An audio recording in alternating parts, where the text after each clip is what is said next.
Hola queridos, los saludo de nuevo, esta vez desde la base misionera. Este es el living. Como se pueden dar cuenta, pues tenemos así como una decoración muy rústica. Pues porque la casa se construyó con material nativo, pero tenemos los 3 colores de lo que es Proyecto África actualmente. Tenemos mesa grandota para todos los voluntarios misioneros que quieran venir a acompañarnos, y por allá anda la cocina, después se las muestro. Hoy quiero hablarles un poco, ¿cierto? En esta serie que he tratado de realizar acerca de esas cosas como misioneros. Perdón el ruido, pero no se va a caer el techo. Lo que pasa es que están en arreglos, estamos en arreglos, entonces parece el ruido. Hay una persona arriba ayudando. Esas cosas que nosotros como misioneros tenemos que vivir, ¿cierto? En el campo. Puede que a algunos les pase, puede que a algunos otros no. Pero en esta serie quiero contarles cosas que a mí me han pasado, ¿cierto? Desde mi perspectiva, desde mi cosmovisión, han pasado en mi vida. Y pues quiero compartirlas para que de pronto alguna otra persona que sea misionero o no sea misionero pueda escuchar, entender un poquito también de lo que Dios nos habla y lo que pasamos dentro del campo misionero.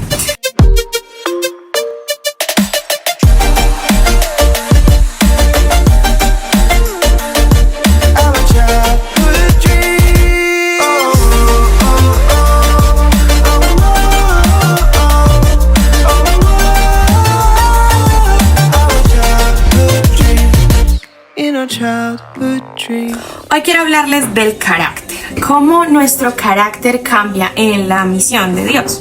Y tengo que hacer una aclaración de qué es temperamento y qué es carácter. El temperamento es algo con lo que tú vienes a través de tus genes, a través de lo que tus papás heredan hacia ti, ¿cierto? Entonces, si eres de un temperamento un poco más tranquilo, más calmado, si eres de un temperamento de liderazgo, sí, pero eso es adquirido, eso viene en tu ADN. Diferente a lo que es el carácter. El carácter se forma a través de las creencias o la cosmovisión que tú tienes y define la manera en la que tú actúas, pues referente a las diversas circunstancias a las cuales estás expuesto. Entonces, vamos a hablar no del temperamento, porque el temperamento pues en realidad se controla a través del Espíritu Santo, pero el carácter sí es como nosotros respondemos a las diferentes cosas, siendo pues es trabajado por lo que nosotros creemos. Por ejemplo, nosotros a veces decimos, ay, es que esa persona tiene mucho carácter. ¿Por qué?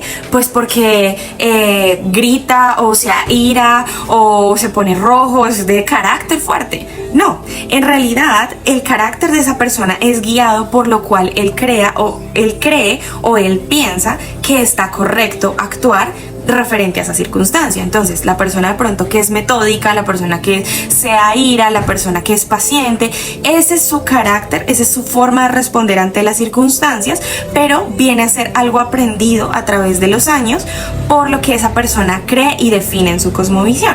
Entonces, si nosotros los cristianos decimos seguir a Jesús y que queremos parecernos más a Él, pues nosotros debemos preguntarnos en qué creemos, y si creemos en Él, pues nuestro carácter debe ir mediado por lo que Él hace y lo que Él nos enseñó a través de su palabra y a través de lo que hizo cuando estuvo aquí en la tierra, el parecernos más a Él. Entonces, un carácter de una persona que cree, que tiene su cosmovisión en Cristo, es una persona que en las circunstancias va a actuar con humildad, con amor, con paz, paciencia, benignidad, bondad, con gozo, con amor, ¿sí? O sea, todo el fruto del Espíritu.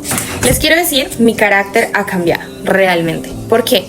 Porque mi temperamento o mi naturaleza, ¿cierto? Era de cero liderazgo, era muy tímida, no podía hablar en público, no era para nada líder, o sea, nada, de mi naturaleza humana no viene esto, para nada. Pero ahí es donde empecé a darme cuenta cómo el poder de Dios actúa en nuestra debilidad. Entonces sí me he dado cuenta cómo el Señor a través de los años me ha dado un carácter más parecido a Él y a la forma en la que Él quiere que yo me comporte frente a las circunstancias, ¿sí? Entonces llegó un punto también en mi vida en que me dejé llevar por un carácter ya más rudo, más tosco y no parecido al de Cristo. Entonces les voy a contar por qué. Cuando yo llegué aquí a Kenia en el 2016, pues yo llegué sola como mujer. Este es un país muy machista. Y pues las circunstancias se empezaron a dar para que yo tratara de sobrevivir. Muchos de ustedes saben que hasta en el 2019 pues intentaron secuestrarme, ¿sí? Entonces yo era el blanco fácil, es decir, estaba sola, era mujer, pues digamos que no había voz ni voto. también pues el tema del ser blanco acá, ellos son una cultura pues que hacen mucho las diferencias, ¿no? Entre el blanco y pues el local. Entonces yo estaba en desventaja, ¿sí? Y ellos tratan de aprovecharse de eso. No todos, pero sí la mayoría. Entonces me empecé a dar cuenta que yo empecé a ser mucho más ruda y que pues Dios también me ayudó en eso, ¿sí? A empezar a formar una coraza para que no me hicieran daño. Entonces, ¿a qué me refiero con esa coraza para que no me hicieran daño? Yo empecé a hablarle más serio a las personas. Si yo antes no hablaba tan serio, tan seco, como hacerme respetar de alguna otra manera, a trabajar en mi léxico, incluso en aprender mejor inglés para que ellos se dieran cuenta de que yo sabía lo que estaba haciendo, lo que venía a hacer, para que me ganara ese lugar de respeto, ¿sí? Pero llegó un punto en que a través de esa cultura machista y de lo que de pronto ellos creían y yo estaba tratando de figurar frente a ellos, pues me di cuenta de que me equivoqué demasiado. ¿En qué sentido?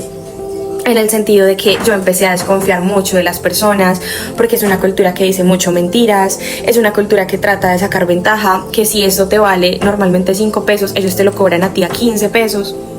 Entonces yo ya empezaba a preguntarle a la gente, no, esto no vale esto, no me digas mentiras, no seas aventajado, por ser blanca no me vas a pedir más. Entonces ya empezaba a hablarles con más rudeza. Y también llegaba el punto en que pues ya empezaba a sentir que mi mirada los miraba mal, que con la mirada yo les volteaba los ojos o empezaba a hacer todo el tiempo como, bueno, yo soy súper expresiva en la cara, como a fruncir el ceño, o sea, me sentía mal, incluso cargada, porque estaba siendo ruda y estaba desconfiando de cada uno de ellos, a tal punto en que me asusté y fue el Espíritu Santo el que me hizo caer en cuenta de dónde dejaste la dulzura que te caracteriza incluso en tu temperamento, porque mi temperamento naturalmente es melancólico, entonces yo soy más tierna, menos líder, no sobresalgo, estoy más con la gente, pero ya empezó a darse un cambio tan tremendo que entonces yo era la líder, se hacía las cosas como yo quería, nadie puede decir nada de lo contrario, empecé a ser demasiado ruda y era algo que el Señor Jesús me estaba diciendo: a esto no te llamé, o sea, ya te estás pasando. Una cosa es ser ruda por sobrevivir. Por ejemplo, aquí tratan de agarrarte mucho el brazo y agarrarte de un lado para otro, como no, súbase aquí a este matatu, a este bus, no, súbase aquí, súbase acá. Entonces ya llegaba ya el punto en que yo me soltaba y pues no gritaba, pero sí hablaba con mucha fuerza en decirles no me voy a ir con ustedes, voy a pagar mi bus donde yo quiera, ¿sí? Entonces ya empezaba yo a alzar un poco la voz, ya empezaba a hablarlo más serio, poniendo límites, que igual no está mal, pero lo que les quiero decir es que el Espíritu Santo ya me dijo: pasaste la delgada línea de hacerte respetar a empezar a que tu corazón ya no sea dulce, ya no sea amoroso. Bueno, entonces les quiero contar cómo el Espíritu Santo me habló de esto. En Colosenses 3 habla acerca de cómo nosotros debemos tener una vida como cristianos. Voy a leer desde el verso 12. Por lo tanto, como pueblo escogido de Dios, santo y amado, revístanse de afecto entrañable, de bondad, amabilidad y paciencia, de modo que se toleren los unos a los otros y se perdonen si alguno tiene queja en contra de otro, como así ha hecho el Señor con ustedes, los perdonó. Por encima de todo, vístanse del amor, que es el vínculo perfecto, que gobierna sus corazones la paz de Cristo, a la cual fueron llamados en un solo cuerpo, y sean agradecidos. En pocas palabras, Dios me estaba diciendo: aquí te estoy hablando de ternura, de compasión, de amor, de el vínculo perfecto entre unos y otros. Y tú estás haciendo absolutamente todo lo contrario. Entonces, claro, me asusté, pero oré. Siento que fue el momento correcto que el Señor tenía que darme esa palabra. Y en ese momento, pues, empecé a entender que necesitamos un equilibrio, ¿sí? Que, claro, a veces la cultura, en el lugar en el que estamos como misioneros, tiene otras cosmovisiones, ¿sí? Y nosotros a veces necesitamos que nos vean como una figura de autoridad, como líderes que llevamos a Cristo, lo uno y lo otro, pero no nos podemos confundir. Nosotros, hagamos lo que estemos haciendo, debemos mostrar el carácter de Cristo, porque al fin y al cabo es que así se hacen discípulos. Entonces, el Señor me decía, tú estás allí no para liderar, no para construir bases misioneras, no para airarte de pronto con las personas porque te agarran de un brazo o del otro, o porque te quieren coger ventaja por simplemente el hecho de ser blanca, o porque de pronto intenten secuestrarte. No, estás ahí porque yo te puse en ese lugar para que muestres mi amor, mi gracia, mi dulzura. Y yo con los niños pues sí tiendo a ser muy dulce. Con los adultos no tanto, pero el Señor ya me ha mostrado de esta manera cómo Él quiere que llevemos ese equilibrio entre amor, ternura, dulzura, compasión y obviamente la firmeza de saber y entender quiénes somos en el Señor, que tampoco pues vamos a dejar que pasen por encima de nuestra integridad física. No estoy diciendo eso, pero que Jesús sí creaba un balance, que Jesús nos lo enseñó, que cuando Él estuvo en la tierra, Él también le dio celo por las cosas que estaban, por ejemplo, pasando en el templo, y por eso volcó las mesas, por eso les dijo, salgan de mi casa porque esta es casa llamada de oración y no es una casa para que ustedes vengan a vender cosas.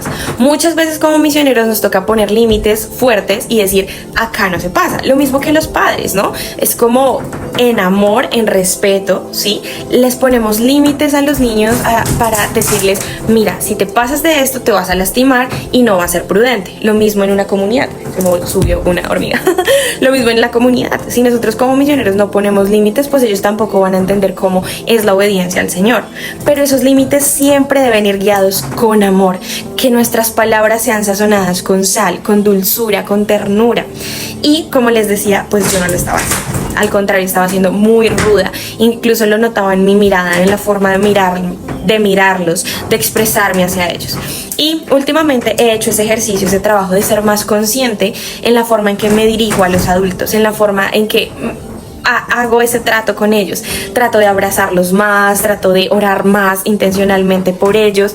No estoy hablando de los que obviamente me caen bien, sino de los que han sido más rudos conmigo, para yo no responderles con la misma piedra, con la misma rudeza, sino vistiéndome, porque dice vístanse en amor, en amabilidad, en paciencia, ¿sí? Entonces cuando entendemos que ese plano espiritual pasa a lo físico, en mi mirada, en mi forma de hablar, en mis expresiones, pues créanme que las cosas cambian. Entonces quería contarles eso que como misionera he experimentado, y sé que no solamente como misioneros podemos experimentarlo, sé que ustedes lo pueden experimentar en su campo laboral, en su universidad, en su trabajo, porque hay personas que a veces sacan cosas que nosotros no queremos de nuestro carácter, pero ahí es donde nosotros empezamos a pulir nuestro carácter para ser más parecidos a Cristo. Hay un versículo en Proverbios que dice, hierro con hierro se afila. Entonces que busquemos esa oportunidad de cuando estamos con las personas afilando nuestro carácter, el parecernos más a Cristo, vestidos de ternura, de compasión y de dulzura.